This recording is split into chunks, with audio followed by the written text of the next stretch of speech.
Hey, what's up, guys? This is Isaiah from Hot Tag Wrestling, and today we are talking AEW All Out 2024. I'm going to be going through the card match by match, just giving my overall thoughts on what happened in the match, what I thought of it, what I think is going to happen going forward, as well as giving a personal star rating for each match. In terms of the show overall, I felt it was definitely the best AEW pay-per-view of the year because really it didn't have one stinker on the card. There were a couple matches that I felt were, mid and sort of just good, but there was really no duds on there, nothing bad on this card to see, and the highs were really high. There were a lot of matches that I really liked on this list, and some stuff that's going to be in my contention for matches of the year once we get in December and towards the end of the year.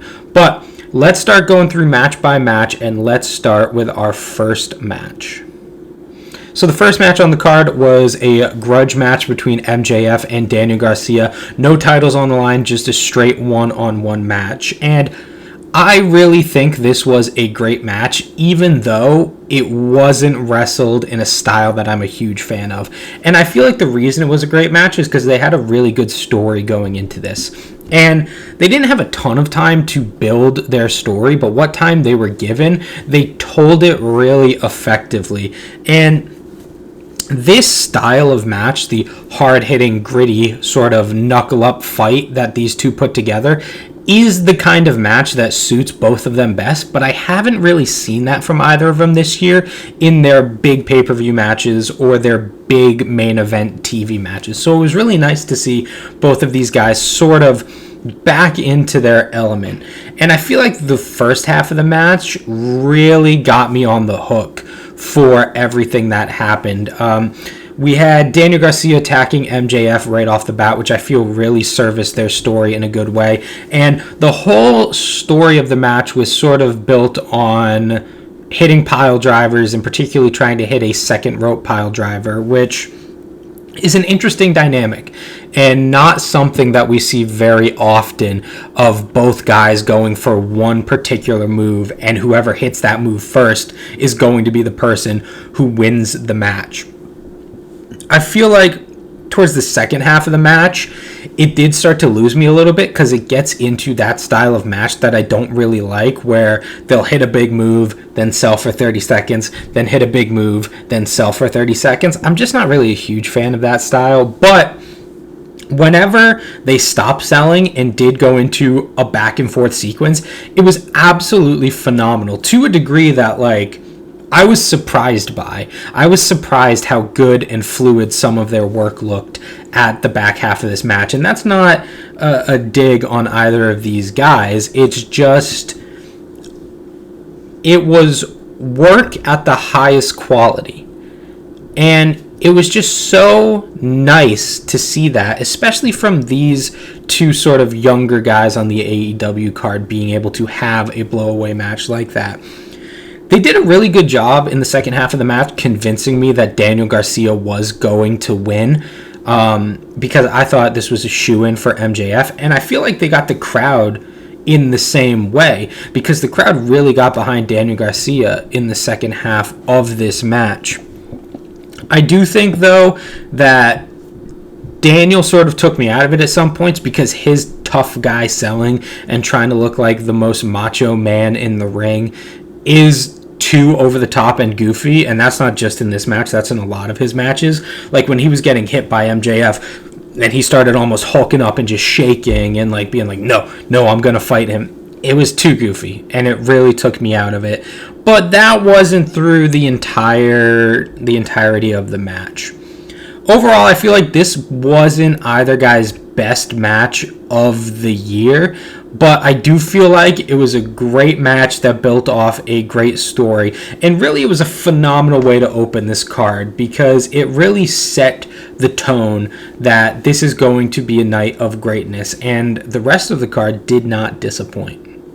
So really, this was just two guys going out, having a great match, putting a stamp on a great feud. And though it wasn't anything blow away, and I do feel that there was something to detract from that match, I feel overall it was good enough to outweigh those and create something truly awesome. So I gave it 4.25 stars as a result. Next up was the Young Bucks versus the Blackpool Combat Club, represented by Claudio Castagnoli and Wheeler Yuta. And I feel this was a really, really good match, but at each point in the match, there was something to really just not love about it. I wasn't a huge fan of the BCC in this match. I feel like both of them didn't impress me tonight. I feel like Wheeler Yuta in the earlier spots in the match, especially when they were doing the wishbone spots, his offense just didn't really look that realistic. And when he was getting attacked by the Young Bucks during the heat sequence, his bumping and selling just didn't really do anything for me and sort of took me out of it a little bit. And that's why I was excited when Claudio came in. But as soon as he came in, like, his uppercuts, he was just throwing European uppercuts back and forth and back and forth. They just didn't look that good or impactful, which is sometimes a criticism I have of European uppercuts in general. But tonight, it was really not great. And I don't feel that it wasn't helped by the fact that a lot of the spots in this match were more fun than they were entertaining. It was really sort of like a house show kind of match, doing like cute spots to pop the crowd that don't really involve a lot of bumps versus actually trying to put together a great match.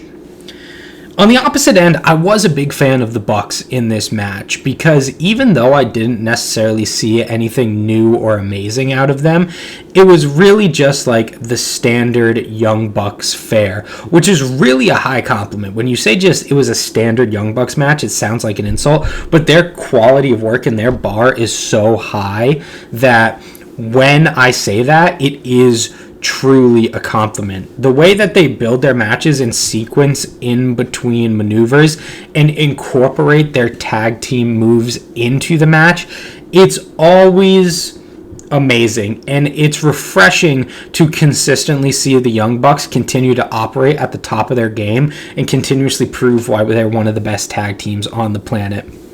So overall, not the best night for the BCC. Young Bucks impressive as always. It was a fun match, but never really got into a great tier, so I just gave it a standard 4 stars.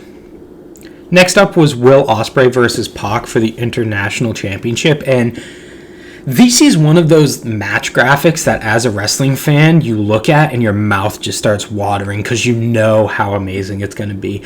And these guys really delivered. This was an absolutely amazing match. In my opinion, this was match of the night.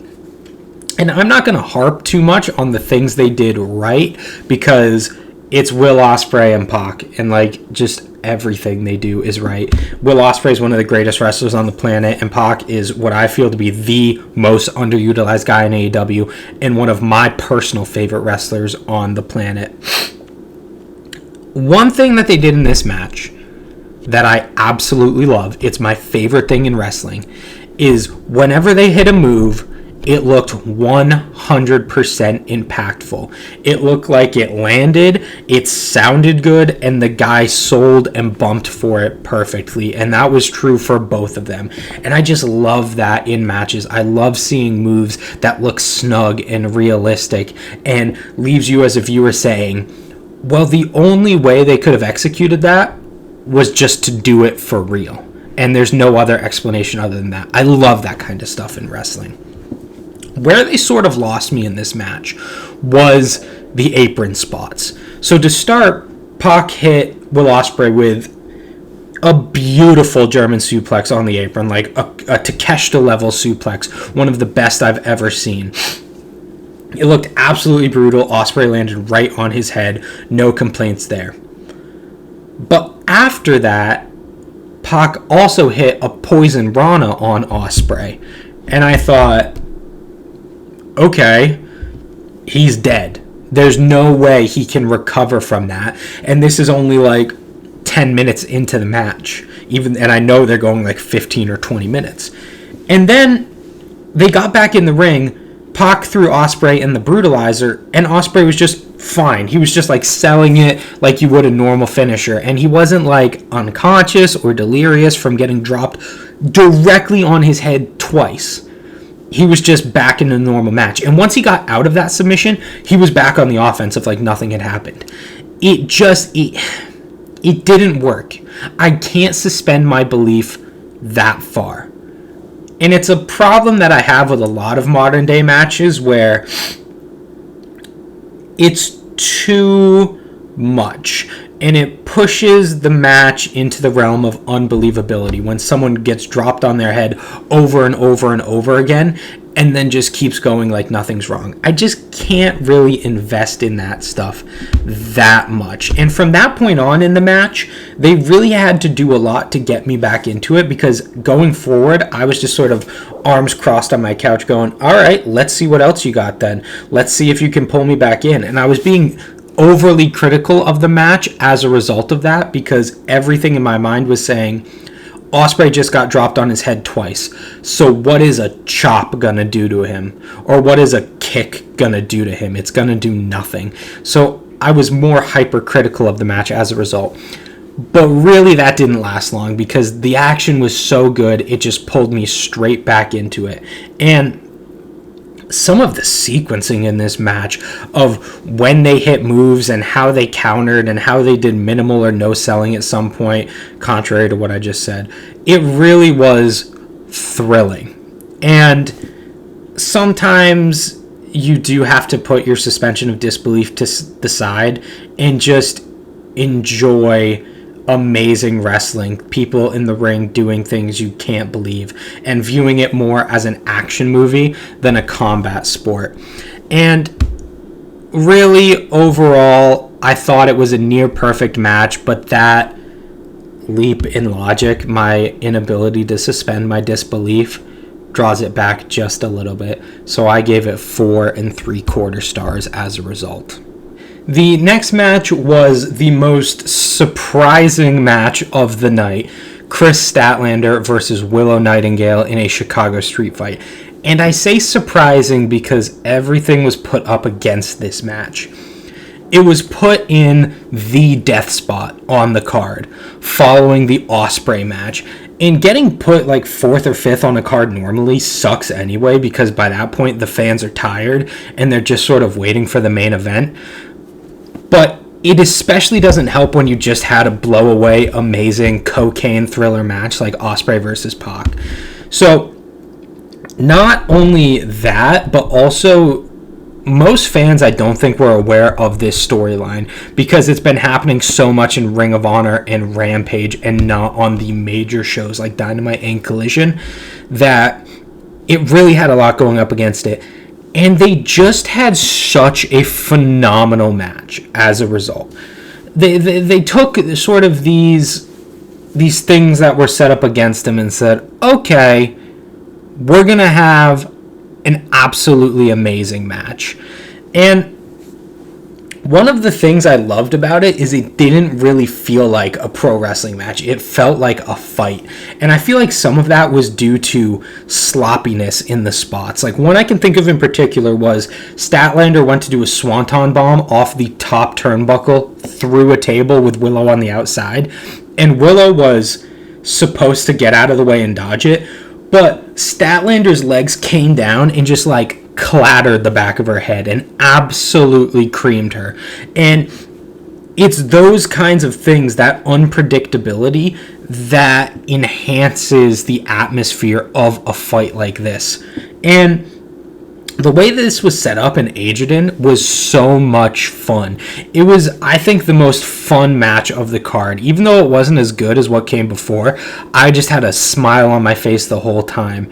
And all of the spots, though they weren't like brutal, they looked like they hurt, and they looked really effective. And it was nothing to the degree we'd get later in the night with Page versus Strickland, but it was all just a lot of fun. And I never felt like it was just them two going through the spots and saying, okay, this is what we have to do next, and this is what we have to do next. A lot of the stuff they did in this match felt opportunistic, which is essential for a plunder brawl like this, where it didn't feel like, okay, Willow Nightingale is sort of teetering on the side of the stage, and then Chris Statlander spears her off. It's like Willow's bringing Chris back to the side of the ring, and Chris just has to improvise a way to hurt Willow. It just works so awesome. It was a really and fun, energetic match with messiness sprinkled throughout that enhanced the drama of the match versus detracting from it. And I gave it 4.25 stars. Absolutely phenomenal. Blew myself, and from what I hear online, a lot of people away by just truly how great it was. Next up was a fatal 4-way for the Continental title. Kazuchika Okada defending his title against Konosuke Takeshita, Orange Cassidy, and Mark Briscoe.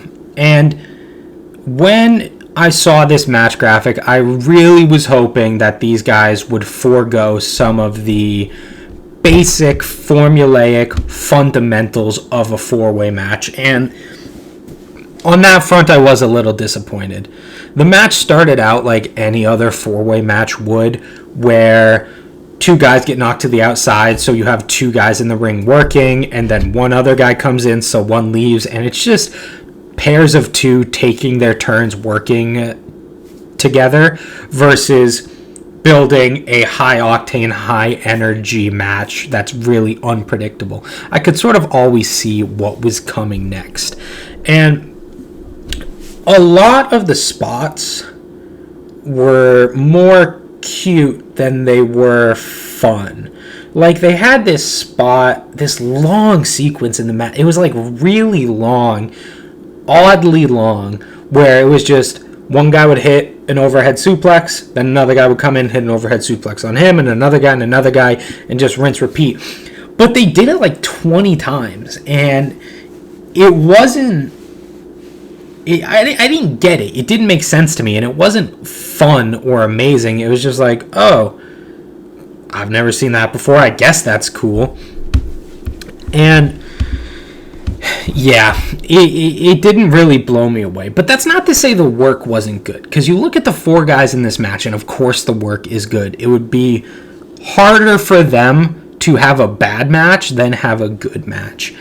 And everything that was hit did look effective, and some of the spots were fun, but it's just not what I was really hoping for from this match. And I feel like the thing about these kinds of 4-way matches is they are so driven by fan investment, because the layout of the match is really just spot, spot, spot, spot, spot. There's no time for technical wrestling or building of tension when you have 4 guys in there. So it is really reliant on the crowd noise in the match. And the crowd would have been dead after the Ospreay match if Statlander and Nightingale hadn't been so amazing. So what little energy the crowd had left, I feel like got sucked out of them in that street fight, and nothing was left for this match after the entrances. So there wasn't a lot of noise, and that sort of came through on the TV. It was a good match, mostly fun, not very inspired, nothing to really write home about. Definitely not the best 4-way I'd ever seen, especially not from AEW. I gave it 3.75 stars. It's sort of a couple notches down from being a great match, just because it didn't really have energy that you would normally associate with great 4-way matches. Next up was the TBS title match between Mercedes Moné and Hikaru Shida. And this was a very weird match. It started out pretty well. The action was good, and both women were delivering. And the crowd was actually pretty into it. But really quickly, the crowd got quiet for it. And one of my issues with like pretty much every Mercedes Moné match that I've seen in AEW so far is it looked like someone took the match and took the speed of the match and turned it from 1 to 0.95. And it's a little bit too slow. And the action doesn't quite go like when she's hitting the ropes or when she's delivering a clothesline. It's just a little bit too slow. But in pro wrestling, being a little bit too slow feels like an eternity. And of course, that's hyperbolic of me to say, but it sort of gets across my point that, like, it's really, really noticeable when it happens. And that was sort of present throughout this first part of the match. But putting that aside, it was a really, really good match. And it was definitely on track to be my favorite Mercedes Moné match thus far in AEW. Easily a 4-star, maybe 4+ star match. But the end, it completely fell apart at the end. I don't know what happened. It seemed like both women, both Moné and Shida, were trying as hard as they possibly could to not cooperate with the other person. And the last probably like minute of this match was just awful, really bad. It started when Hikaru Shida hit 3 katana kicks, 2 of which hit, one was just, I don't know what that was. But Moné kicked out at 1 after 3 katana kicks, which are sort of like her signature finisher move. She kicked out at 1, and it wasn't like when Kenny kicked out of the EVP trigger or when Bate kicked out at 1 against Walter. It was like she just rolled out of the ring and refused to get pinned. It was so weird. I honestly can't even put analysis to it because I just have no idea what happened. It was, I don't know. I literally can't even speculate on what I think happened there because it was so messy and so out of the realm of anything I've seen in pro wrestling that I just can't even decide what it was. And from there, it really didn't get better. It got worse. It was sloppy. The timing was off. The action was just nothing from there on out. And it looked like both women were either confused about what to do next or had given up on that point and just refused to make a good match after that. And even though the beginning was really, really good, the ending was so bad that it tanked the entire match. I gave it 3.25 star because the beginning was good enough to have some stuff from it be serviceable, but the ending, oh my god, the ending. If you haven't seen it, don't bother watching the first half of the match. Just watch the last 3 minutes and you will think, this is the worst match I've ever seen in my entire life. So next up is the semi-main event for the AEW Championship. Bryan Danielson defending against his first competitor, Jack Perry. I was a really big fan of this match, and that might be due in part to the fact that I'm just such a Bryan Danielson fanboy that I love everything he does. But I thought this was a really, really great match. It was definitely the slowest built match on the card, but given the competitors, I felt that was necessary to produce something truly great. Bryan Danielson is best when he gets a lot of time to really craft a story in the ring, especially in a match like this where he wasn't really given any story going into it with Jack Perry. So I feel like it best suited him. And also, Perry is working to define his new scapegoat character in the ring. We know what it's like behind the scenes and backstage and on the mic, but in terms of in-ring competition, we're still trying to figure out who Scapegoat is. And his role is to try to differentiate that from what he was doing as Jungle Boy, the sort of high-flying, indie-rific wrestler who is the ultimate babyface. He has to go away from that. And I feel like especially on the second front, this match really succeeded. I was a big fan of Jack Perry in this match, and I was sort of worried going in that Danielson was going to have to carry him. No, not at all. Perry more than held up his end in this match, and I feel like some of his sequencing and counters and catch-as-catch-can style of wrestling was really impressive. But also, his bumping in this match was unreal. Like, I was a big fan of the bumping in Ospreay versus Pac, but the way Perry sold some of these Busaiku knees, ridiculous selling. Like, to the point where I don't even understand how physics allowed him to throw himself as far as he did off of some of those knees. So really, really good. I thought that I was impressed, but it sort of dipped at the finish. Like, the whole match I was feeling was building to a crescendo that it just never got to. You know, that like typical AEW main event match where the last 5 minutes are so white hot, hitting big moves, counter, and just popping the crowd like they've never been popped before. That didn't exist in this match. So it was sort of a disappointing finish. But that didn't really detract from the great work that was done throughout. So really, it was just great throughout without ever super investing you into the match to push it into that upper echelon of like the greatest AEW title matches of all time. So I gave it 4.5 stars as a result. Great, very good. I think I like this match more than most people just because I'm a fan of not just Danielson but Jack Perry too. But the ending did sort of fall off a little bit and they weren't able to quite hit their mark. And now we are on to the main event, which is Hangman Adam Page versus Swerve Strickland in a real blood feud match inside a steel cage in an unsanctioned match. And for me, tonally, this match was all over the place. I feel like the beginning of the match was way too goofy. Like, Swerve coming out in a white onesie, he just looked like a total goober, and I didn't really take him seriously. And then the two guys holding each other under the cage as it was descending, trying to decapitate each other. It was interesting, and I've never seen it before, but it was a little too cartoonish to take seriously.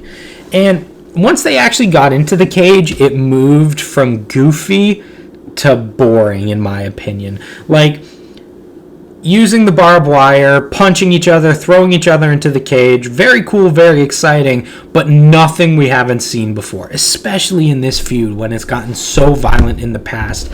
It just started off way too slow for me, and when my expectations were here, they started out here.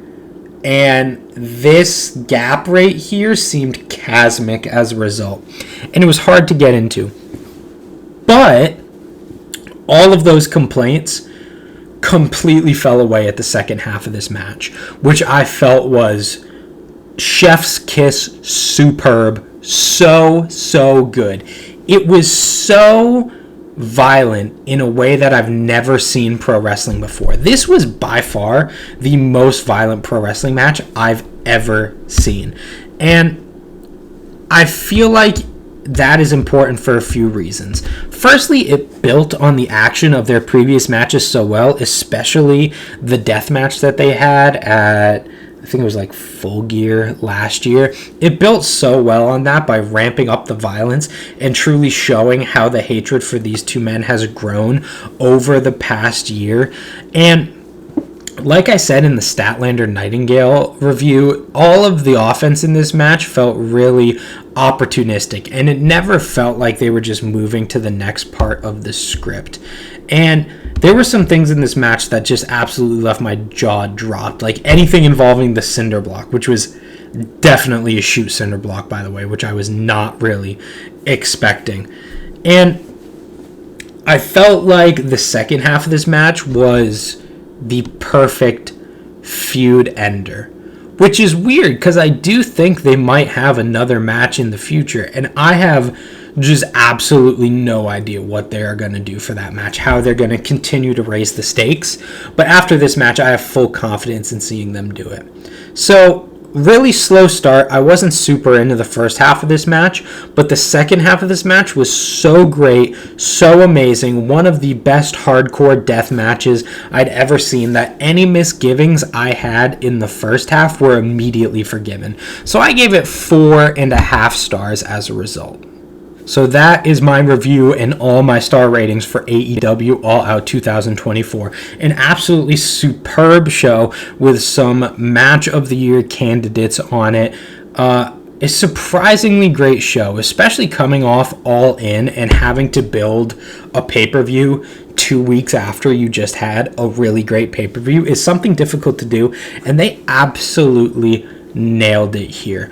Let me know if you guys agree down in the comments below. Do you think any of my ratings were too low, maybe too high on some of them? Did you disagree with any of my analysis in the video? Let me know down below. And if you like this video, please consider leaving a like, leaving a subscribe. It definitely helps channels out, especially newer channels like me. I have been Isaiah from Hot Tag Wrestling. Thank you guys so much for watching, and I'll see you next time.